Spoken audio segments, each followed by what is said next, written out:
I was stunned when my future wife smirked and said, "Darling, I need experience with other men, and you have no right to stop me." My blood boiled. She thought I'd accept her betrayal without a fight. But I decided she deserved a punishment so brutal she'd regret every word.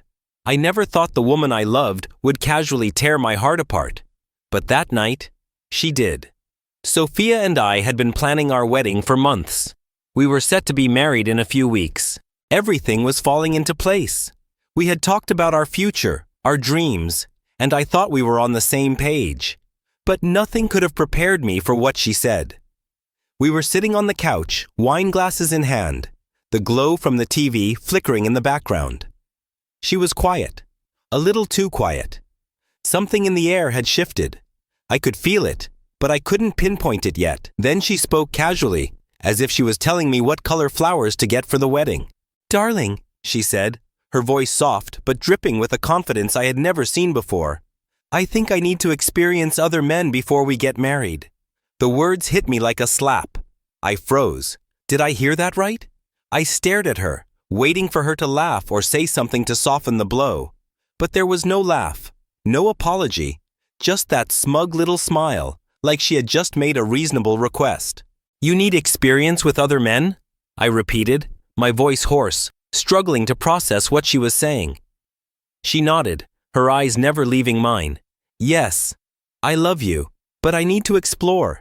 You've been my only one, and I think it's important to understand what else is out there before I commit fully." I felt like the world was crashing down on me. I had built my life around her, around us. The future I had imagined, our marriage, our family, was suddenly in question, shattered by her casual admission. "You've got to be kidding," I said, shaking my head in disbelief. "You're telling me that you want to sleep with other men while we're engaged?" She shrugged, her expression unbothered, even a little smug.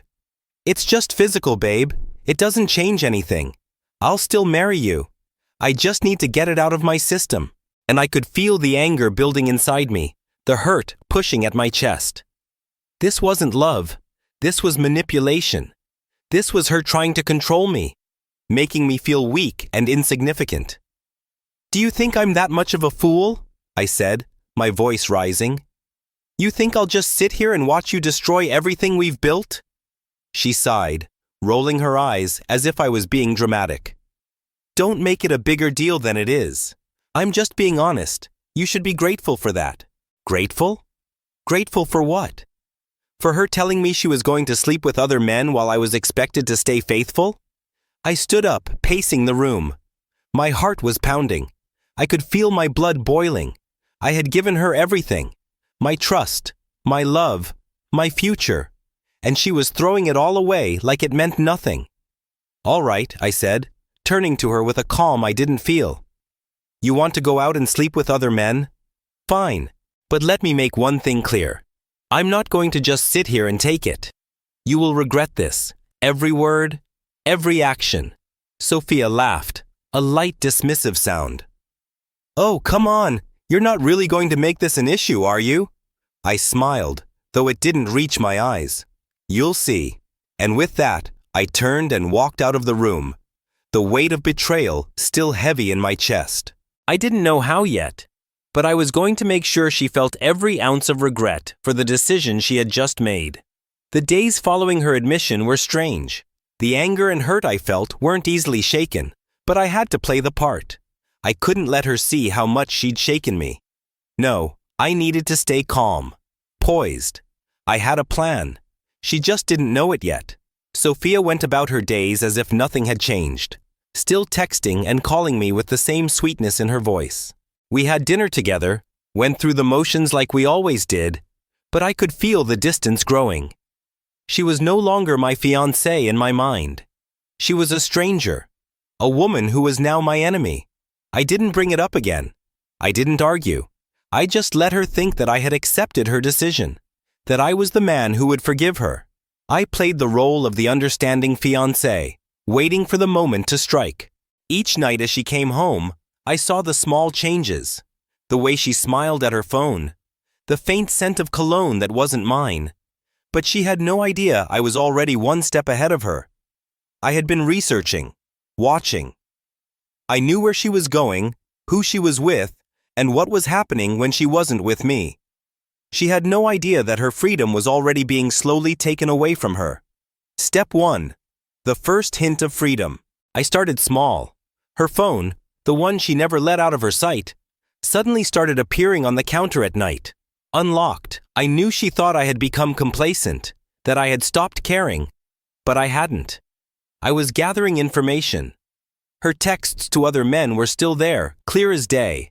I didn't need to look long. The names were unfamiliar, the words intimate.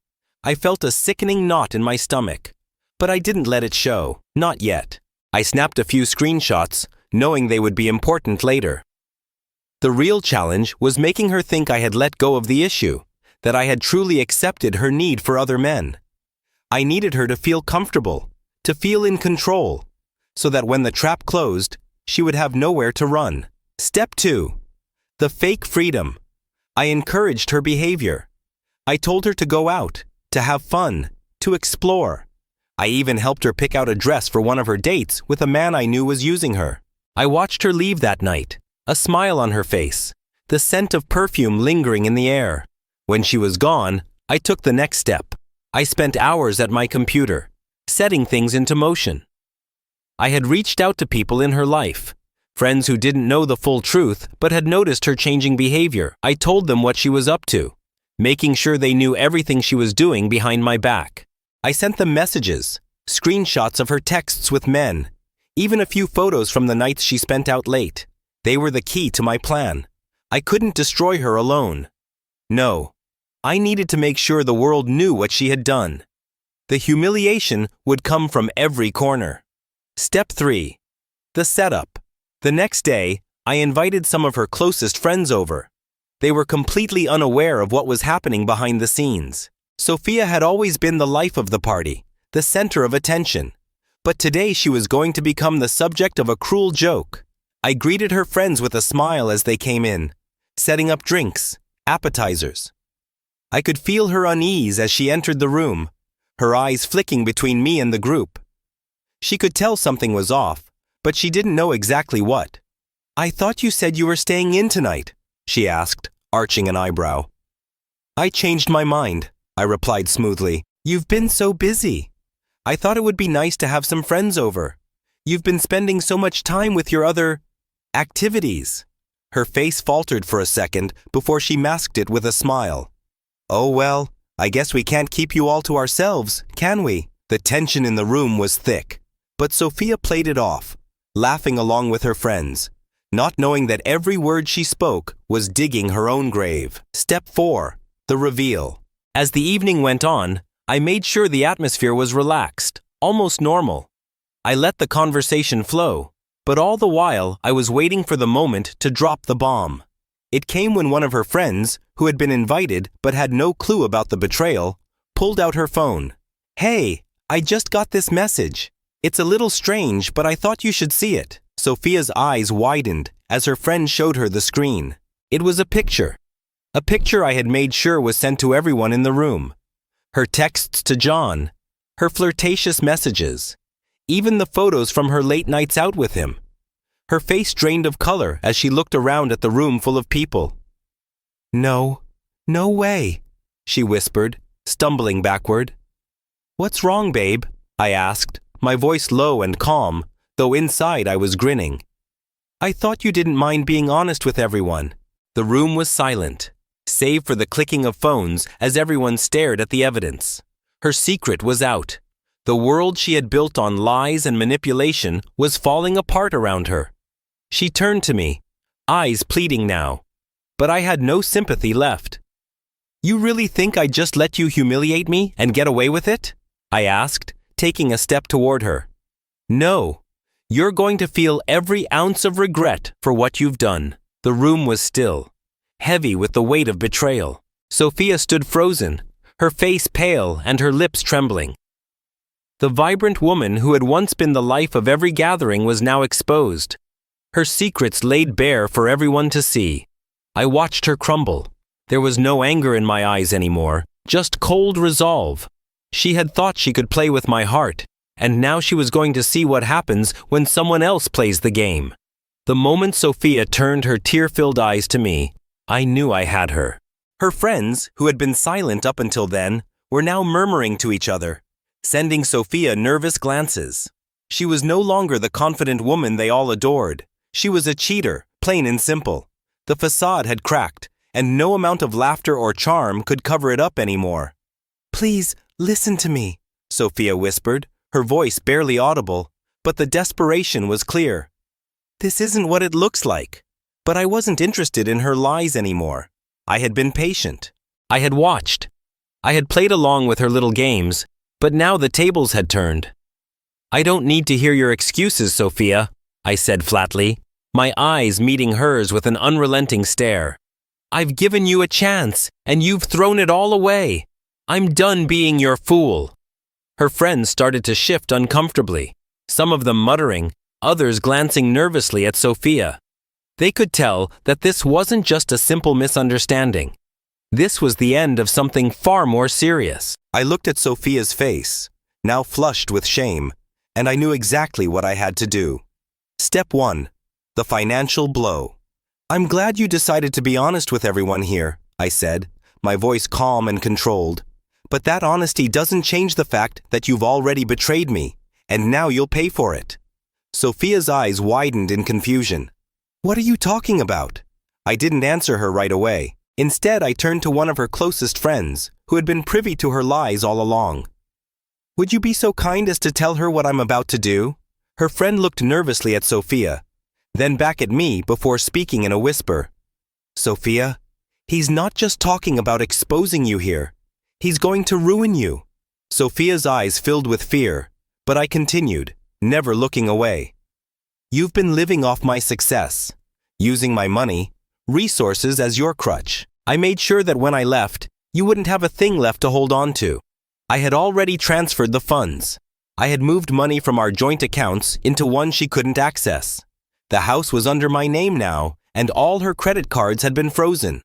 Her investments were wiped out. Sophia had no idea what I had been doing in the background. I'd been preparing for this moment. She had been too caught up in her own game to see how much I had been paying attention to her every move. I turned back to her, letting the finality of the words hang in the air. "You won't be able to buy your way out of this, Sophia. And when it's over, you'll be left with nothing." Step 2. The public exposure. Her face was red now, not just from embarrassment, but from the realization of how deep the hole she dug really was. I didn't let up. "And you think I'm done?" I asked, voice cold. "No, I'm just getting started. This little affair you've been having behind my back, everyone in your life is going to know the truth. I'm not just going to end this quietly." I paused, then added, "I've already contacted your workplace, your boss, your colleagues. They'll all know who you really are. Let's see how well you manage to keep your job after this." Sophia's breath hitched. She stumbled backward, her eyes wide with fear. "No, no, you can't," she cried, rushing forward to grab my arm. "Please don't do this. I'll make it right, I swear. Please." But I was done listening to her pleas. This wasn't about fixing anything. This was about making sure she paid for everything she had done. "I gave you a chance, Sophia, and you threw it away," I said, shaking her hand off my arm. "Now it's my turn." I turned to her friends, who were watching the entire scene unfold. Some of them looked horrified. Others seemed to be silently judging her. None of them were willing to step in. "Call her," I said to one of them. "Call her boss. Let them know she'll be terminated first thing tomorrow." Her friend reluctantly dialed the number.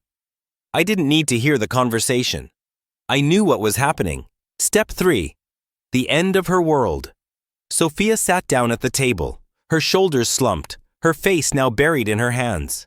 The people around us were silent, but I knew the damage was done.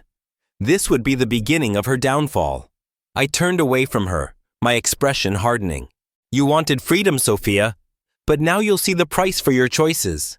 As I walked out, I could hear her sobbing, but I didn't turn back. I wasn't her savior anymore. I was her reckoning. The days that followed felt like watching the final, inevitable collapse of everything she had worked so hard to build. I didn't need to be there to see it all unravel. I had already set the pieces in motion. And now, all I had to do was wait. Sophia's phone blew up. Every time she checked it, a new message of shock and disbelief seemed to appear. Her colleagues, her friends, her family, they were all in on the truth now.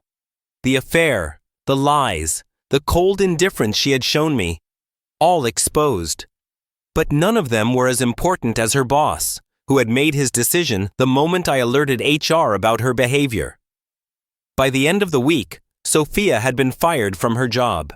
Her world, the life she had carefully built on lies and manipulation, crumbled before her eyes. I'd kept a low profile during this time. I didn't need to rub salt in the wound. The damage was done, and now I could just sit back and watch her suffer the consequences of her actions. But there was one last thing I needed to do. Step 1. The public unraveling. It was an ordinary Tuesday when I received a message from one of her former friends. She told me Sophia had been caught at a bar, drunk, ranting about how I had ruined her life and how she had just needed to have some fun. Apparently, she had tried to salvage her reputation by throwing herself a pity party at a local pub. She was trying to make the rounds, telling anyone who would listen that she was the victim in this situation. I wasn't having any of it. I quickly made a few calls and arranged for a surprise of my own. That night, while she was drowning her sorrows at the bar, I arranged for a live stream of her emotional outburst to be broadcast to her colleagues and friends. Every word she spoke, every tear she shed, every distorted view of what had happened was captured and broadcasted for everyone to see. By the time she realized what had happened, it was already too late. Her friends, her family, her co-workers, they all knew the truth. They saw her weak and desperate. The once confident woman was now a hollow shell of her former self. Stripped of all her dignity, her phone started buzzing uncontrollably. The notifications were endless. Messages from her former workmates, texts from her so-called friends, calls from family members who had just seen everything unfold in real time. There was nowhere she could turn to escape the weight of her choices. She rushed out of the bar in embarrassment, but the damage had already been done. Her public image, the one she had so carefully curated, was gone, and all that remained was the image of a woman who had betrayed her fiancé and herself, trying to salvage the pieces of a shattered life. Step 2. The final blow. I didn't see Sophia for the next few days, but I knew she was holed up in her apartment, trying to piece together what was left of her life. I didn't need to confront her. I didn't need to rub it in her face anymore. She knew exactly what she had done. But there was one final act of closure I had planned. I had gone through all the photos from that night at the bar. Photos of her smirking, gloating over her supposed freedom, laughing at the pain she had caused. I printed them out, and then I did something that would truly sting. I sent them to everyone she knew, her family, her friends, even her ex-colleagues. I wanted them to see the person she had become. No more hiding, no more excuses, no more pretending. The final blow was swift and cruel. I sent her a simple message, just to let her know that I was done. I don't need to destroy you, Sophia. You've already done it yourself. I left her with nothing but the consequences of her actions, the echo of my words reverberating in her ears. Step 3. Moving on. As for me, I didn't waste another thought on her. I moved on. I picked up the pieces of my life that she had tried to destroy, and I began again. The weight of her betrayal gone. The scars faded. And the best part, the knowledge that I was better, stronger, and far wiser than I had ever been before. Sophia thought she could break me. She thought she could get away with her lies, her manipulations, her twisted need to control and humiliate me. But in the end, it was her who fell apart, piece by piece. I watched as she tried to rebuild her life from the wreckage she had created. But me? I was already free. Was this revenge justified, or did it go too far? Drop your thoughts in the comments below. We want to hear your take. And if you love jaw-dropping pro-revenge stories, make sure to hit that subscribe button and smash the like for more thrilling tales you won't want to miss. Every like, share, and subscription means the world to us. It helps us keep bringing you the stories you crave. Your support truly makes a difference. Thank you so much for being part of our community.